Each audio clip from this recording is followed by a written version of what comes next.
Welcome back to the math warriors. आप सभी लोग फॉर्म भर रहे हैं, कुछ भरने वाले हैं, क्योंकि डेट बहुत ही कम है। 5 से 26 अर्थात 21 दिन का आपके पास समय है।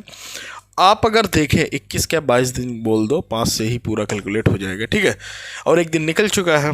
समझते हैं चीज़ों। अगर आप पहली बार चैनल पर हैं, चैनल से जुड़ जाए, क्योंकि आपकी पूरी प्लेलिस्ट बनी, कोई डाउट नहीं रहेगा सिंगल। और इस वीडियो के बाद, ठीक है, एक वीडियो मैं सोच रहा हूँ इस तरीके का बना दूँ। आप लोगों को डाउट जो आ रहा है ना कि सर स्टेट और सेंट्रल में अंतर क्या होता, दोनों ही सर्टिफिकेट मैं सभी इकट्ठा कर रहा हूँ, SC ST OBC के, राज्य और सेंट्रल के, और आपका EWS का, ठीक है भाई। तो उसमें कोई, जिससे आपका कोई यार डाउट ना रहे, मैं नहीं चाहता हूँ कि आपका कोई डाउट रहे, ठीक है। और सुनो, अब जुड़ जाएं आप चैनल से। अब शुरू करते हैं बिना किसी टाइम पास के, इसको आगे ही ले लेते हैं। समझिए चीज़ों को कि आपने, हाँ, पहला इशू क्या है, फॉर्म भर दे। देखो, हाँ, फॉर्म भर दे, देखो उसमें कोई डिटेल नहीं मांग रहा दोस्त, ठीक है, उसमें कोई भी डिटेल नहीं मांग रहा, तो आप काम बिल्कुल कर सकते हैं। आप अपना फॉर्म भर दें, कैटेगरी के हिसाब से भरना चाहते हो कैटेगरी के हिसाब से भरवा लो, और उसके बाद अपना बनवा लो। देखो उससे कोई लेना, आपने फॉर्म कब भरा डजेंट मैटर, ठीक है।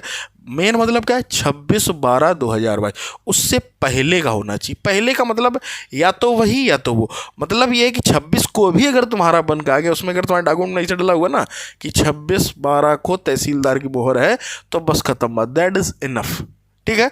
उम्मीद करता हूँ इस बात को समझ। आप फॉर्म आज भर दो, अभी भर दो, तुरंत भर दो, डॉक्यूमेंट बाद में बनवा लो, ठीक है। कास्ट सर्टिफिकेट अपना बाद में बना, तो कोई दिक्कत नहीं, क्योंकि वहाँ पर कोई भी नंबर नहीं मांग रहा। पहली बात, बड़ा प्रश्न था। दूसरी अगर बात करें, एक साथ बच्चे बोल रहे हैं तीनों फॉर्म भर सकते हैं कि नहीं, यार सब भर सकते हो। मैंने कल भी बोला था ये बात कि अगर आप बीएड के स्टूडेंट हैं तो आप PRT भी भरें, TGT भी भरें। अगर आप पोस्ट ग्रेजुएट हैं तो आप PGT भी भर सकते हैं, इसमें कोई डाउट नहीं। और तीनों का बस अलग अलग 15, 30, 4500 रुपये अलग अलग फीस कटेगी, एक में आप नहीं भर सकते। और हाँ, बात बाकी आप बोलते हैं कि सर क्या मेल ID और नंबर बदलना पड़ेगा, ऐसा कहीं कुछ नहीं है, वो अलग अलग होगा, उसको आपको बदलना नहीं पड़ेगी। एक ही मेल ID और नंबर से आप तीनों भर सकते हैं, इससे कोई इशू नहीं आएगा। पासिंग ईयर का दोस्तों इशू आ रहा है, चाहे वो DLED वाले हों, BEd वाले हों। उसमें हो क्या रहा मैं बताऊं, जैसे 2017 बैच का था भैया, होना चाहिए 19 में पास, रिजल्ट आया 21 में, तो इसमें बहुत बड़ी टेंशन ना लिया करो, ठीक है। पासिंग ईयर जो अगर भरवा रहा है ना, तो वहाँ पर सिंपल सा, तुम 19 भर दो, कोई दिक्कत नहीं। 17 से 19 भर दो, कोई दिक्कत नहीं। तुम 21 भर दो, अपना डॉक्यूमेंट देख कर, मतलब 20 भर दो, तब भी कोई दिक्कत नहीं होने।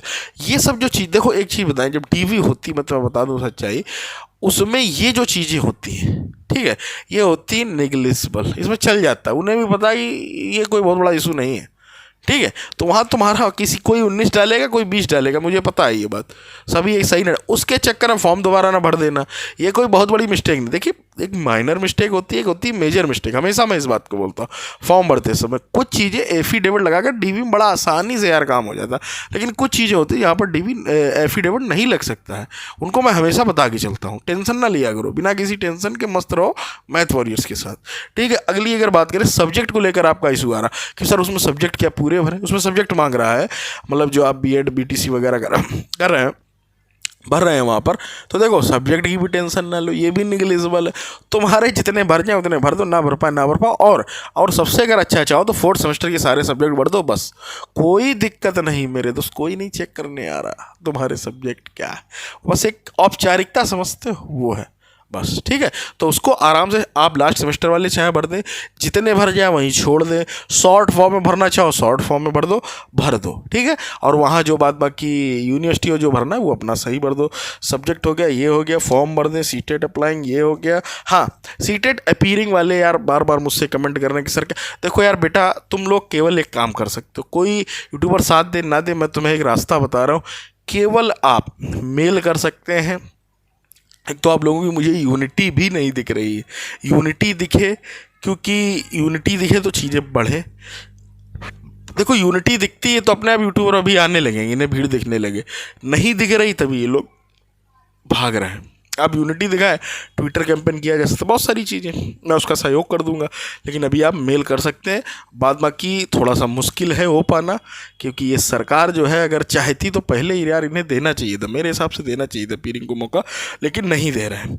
तो उम्मीद करता हूँ एक एक बात आप लोग समझ गए हैं। और मेरे अगले वीडियो को दोस्तों इंतज़ार करना, परेशान मत हो, उसमें दिखाऊँगा OBC SC ST EWS के सभी के अलग अलग बिल्कुल आपको सर्टिफिकेट किस तरीके के होते हैं, और वो वाले सर्टिफिकेट सर्टिफिकेट जो डीवी में लगते हैं हमेशा, कहीं भी आप चले जाएं, ठीक है। एसएससी बंदा सिलेक्ट है उसका, मेरे पास डॉक्यूमेंट सबका है, टेंशन ना लिया करो, ठीक है।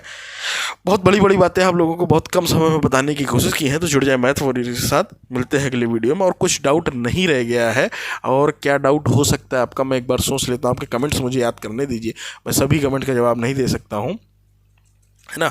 यही एक मेजर इशू था रिजर्वेशन को लेकर। बाद बाकी तीनों मुझे नहीं लगता कोई अगर रह गया हो तो आप कमेंट जरूर कर दें, मैं अगली वीडियो में पक्का उसको बता दूंगा, ठीक है। मिलते हैं, टिल देन टेक केयर।